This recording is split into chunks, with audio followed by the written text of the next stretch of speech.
Shalom, saudaraku yang terkasih. Hari ini saya akan membacakan bagian firman Tuhan untuk kita renungkan bersama-sama, menjadi kekuatan kita dan menjadi berkat bagi setiap kita dari kitab Roma pasal yang ke-12 ayat 9 dan sampai 11. Roma 12 ayat 9 sampai 11. Demikian bunyi firman Tuhan.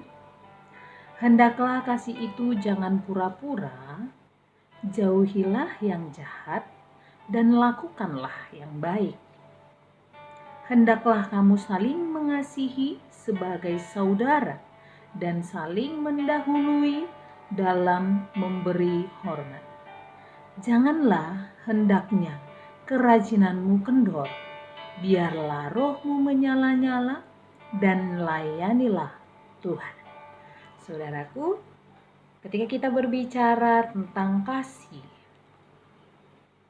setiap kita diingatkan dan diberikan tugas oleh Tuhan untuk saling mengasihi.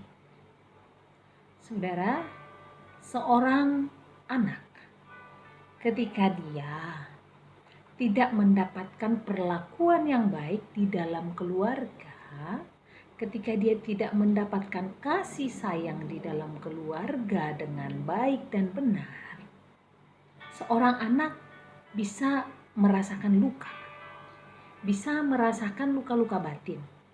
Dan luka-luka batin itu membuat dia bisa tidak menganggap orang tuanya adalah orang penting di dalam hidupnya.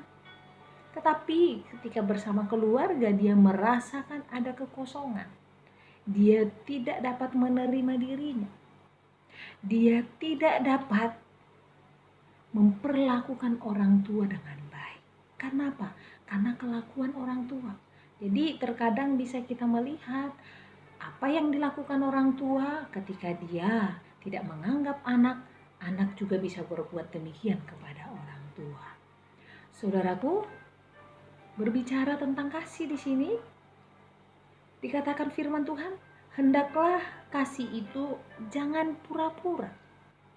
Jauhilah yang jahat dan lakukanlah yang baik. Ketika seorang anak diperlakukan tidak baik oleh orang tuanya atau sebaliknya, ketika orang tua tidak diperlakukan baik oleh anak, dikatakan firman Tuhan, itu tidak boleh saling membalas, tetapi dikatakan tetap mengasihi. Karena apa? Tugas sebagai anak-anak Tuhan, kita diberi tugas mulia, kasihilah Tuhan Allahmu dengan segenap hatimu, dengan segenap jiwamu, dan dengan segenap akal budimu. Ketika engkau mengasihi Tuhan, maka engkau dapat mengasihi sesamamu. Itu direalisasikan terhadap sesama kita. Jadi percuma ketika orang berkata, aku mengasihi Tuhan, tapi dia membenci saudaranya. Maka dikatakan di sini apa? Kasih itu tidak boleh pura-pura. Dalam artian tidak boleh hanya topeng. Mengatakan, ya aku mengasihimu ma, kepada orang tua. Aku mengasihimu papa. Atau orang tua kepada anak. Aku mengasihimu anakku. Tapi hanya di depan orang. Ketika di depan orang saya memperlakukan dengan baik. Tetapi di rumah tidak memperlakukan dengan baik. Ini namanya pakai topeng.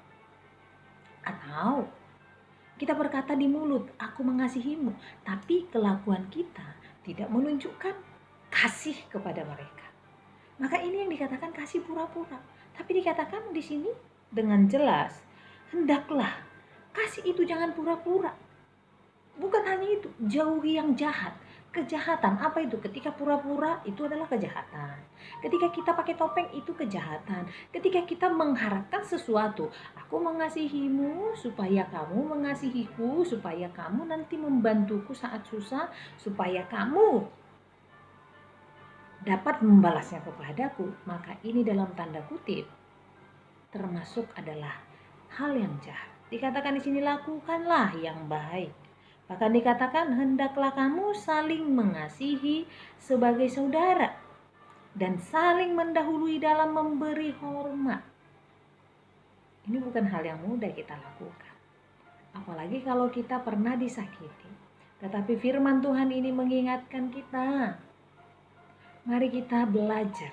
Ketika saudara dan saya berkata, kita mengasihi Tuhan. Dengan kasih Tuhan yang ada di dalam diri kita, itulah yang akan memampukan kita untuk bisa tetap mengasihi saudara kita. Orang-orang di sekitar kita. Kita bisa memberikan kasih yang sungguh-sungguh. Kenapa?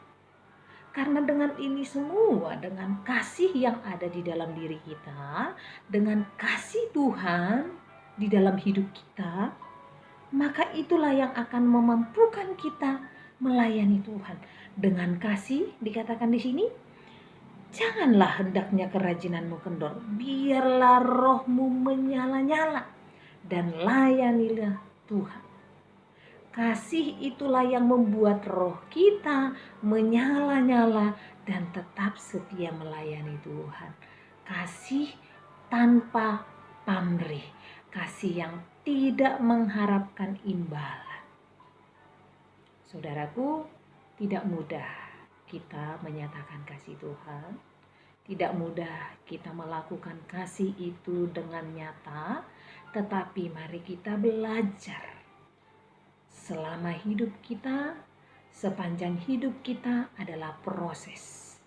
Kita ikuti prosesnya Tuhan, kita belajar mengasihi. Dengan tidak ada udang di balik batu. Kalau ada udang di balik batu berarti kita mengharapkan timbal balik. Tapi kasih Tuhan yang tidak pura-pura, dia tidak mengharapkan imbalan. Dia tanpa pamrih dan dia mengasihi siapapun. Tidak memandang dia saudara saya, dia keluarga saya, dia tetangga saya, atau bahkan dia seiman saya. Tapi dia akan mengasihi semua. Sama seperti Tuhan Yesus yang sudah memberikan contoh, teladan bagi setiap kita. Dia bukan hanya mengasihi murid-muridnya, tapi orang banyak yang sedang bersama-sama dengan dia. Dia menunjukkan kasihnya yang besar. Mari kita meneladani Tuhan kita, menunjukkan kasih, mengasihi sesama. Biarlah dengan kasih itu roh kita menyala-nyala untuk melayani Tuhan. Terima kasih, demikian renungan hari ini. Tuhan Yesus memberkati. Soli Deo Gloria.